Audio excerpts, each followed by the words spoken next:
আপনি যদি বিদেশে থাকেন এবং দেশে ব্যাংকে গিয়ে লাইনে দাঁড়ানোর ঝামেলা করতে না চান, তাহলে জানেন কি বাংলাদেশের কিছু ব্যাংকের মোবাইল অ্যাপ ব্যবহার করার মাধ্যমে বিদেশে বসেই এফডিআর ও ডিপিএস করা যায়। কিন্তু ভুল অ্যাপ এবং ভুল ব্যাংক বেছে নিলে এফডিআর অপশনেই পাবেন না, ডিপিএস অনলাইনে খোলা যাবে না।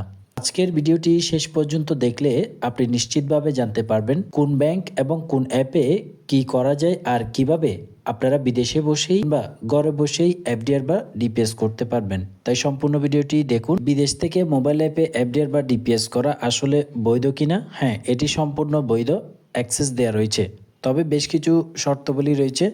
শর্তগুলোর মধ্যে হচ্ছে আপনার বাংলাদেশে একটি ব্যাংক অ্যাকাউন্ট থাকতে হবে, মোবাইল অ্যাপে ইন্টারনেট ব্যাংকিং চালু থাকতে হবে, টাকা রেমিটেন্সে বা বৈধ সোর্সে অ্যাকাউন্টে থাকতে হবে।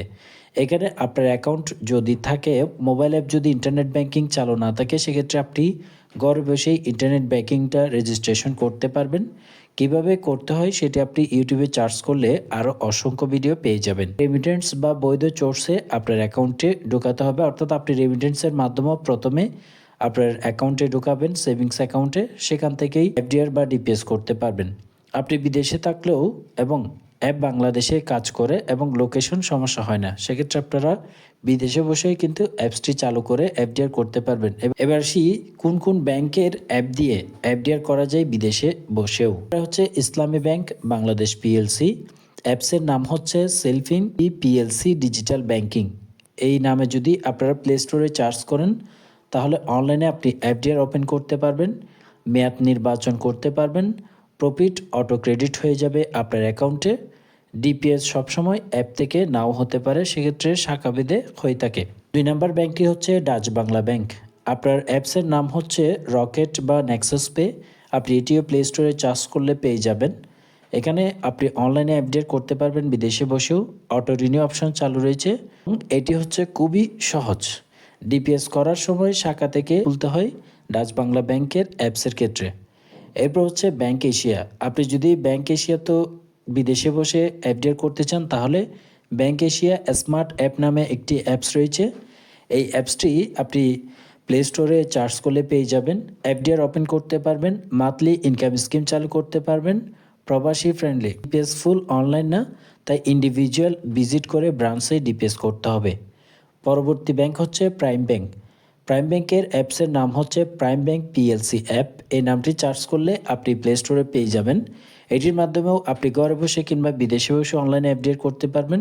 প্রফিট পে আউট অপশন চালু রয়েছে। সিকিউর অ্যাপ, ডিপিএস সীমিত, তবে ডিপিএস করা যায়। ডিপিএস নিয়ে আসল তথ্য হচ্ছে ব্যাংকের অ্যাপে ডিপিএস খোলা যায় না। বেশিরভাগ ক্ষেত্রে প্রথমবার ডিপিএস শাখার মাধ্যমে গিয়ে খুলতে হবে। পরে আপনি অ্যাপস দিয়ে কিস্তি ম্যানেজ করতে পারবেন, অর্থাৎ সেভিংস থেকে ট্রান্সফার করে আপনার ডিপিএসটি প্রতি মাসে প্রদান করতে পারবেন। যেসব ব্যাংকের ডিপিএস অ্যাপস সাপোর্ট তুলনামূলকভাবে ভালো, সেটি হচ্ছে ব্যাংকের কিছু স্কিম রয়েছে, ব্যাংক এশিয়া, এক্সিম ব্যাংক, আলারফাই ইসলামী ব্যাংক। কিন্তু এফডিআর অনলাইনে হয় বেশি, ডিপিএস অনলাইনে হয় খুবই কম। বিদেশে বসে অ্যাপ ব্যবহার করার সময় যে ভুলগুলো কখনোই করবেন না: ভিপিএন ব্যবহার করে লগ ইন করবেন না, হুন্ডির টাকা জমা দিবেন না, অন্যের মোবাইল নাম্বারে অ্যাপস চালু করবেন না, ওটিপি সমস্যা হলে ইগনোর করা সবচেয়ে ভালো। এই কাজগুলো যদি আপনি করেন, আপনার অ্যাপসটি ব্লক করে দিতে পারে ব্যাংকের পক্ষ থেকে, অ্যাকাউন্ট ফ্রিজ করতে পারে এবং সিকিউরিটি ইস্যু আসতে পারে, সেক্ষেত্রে আপনি সমস্যায় পড়তে পারেন। নিরাপত্তা ও ট্যাক্স বিষয়: অ্যাপ দিয়ে করা এফডিআর বা ডিপিএস ব্যাংকের কোড সিস্টেমে রেকর্ড করা হয়, সিকিউর অফ ফান্ড ট্র্যাকে করা হয় এবং অঙ্কের অ্যামাউন্ট হলে ব্যাংকের পক্ষ থেকে আপনাকে কল দিতে পারে এবং রেমিটেন্স প্রুফ চাইতে পারে আপনার কাছ থেকে। প্রবাসীদের জন্য কোনটা সবচেয়ে বেস্ট? যদি শুধুমাত্র এফডিআর চান, তাহলে ইসলামী bank, Dutch Bangla bank, bank Asia, এই তিনটাতে আপনারা অনলাইনে এফডিআর করা ভালো। আর যদি আপনি ডিপিএস চান ফ্যামিলি ম্যানেজমেন্টের জন্য, তাহলে ব্যাংক এশিয়া এবং ইসলাম ব্যাংক, এই দুটি। যদি প্রবাসী হয়ে থাকেন অথবা আপনার পরিবারের কেউ যদি বিদেশে থাকে, তাহলে এই ভিডিওটি সেভ করুন, শেয়ার করুন তাদেরকে, আর কমেন্টে লিখুন কোন ব্যাংকের অ্যাপ নিয়ে আপনি আলাদা করে ভিডিও চান।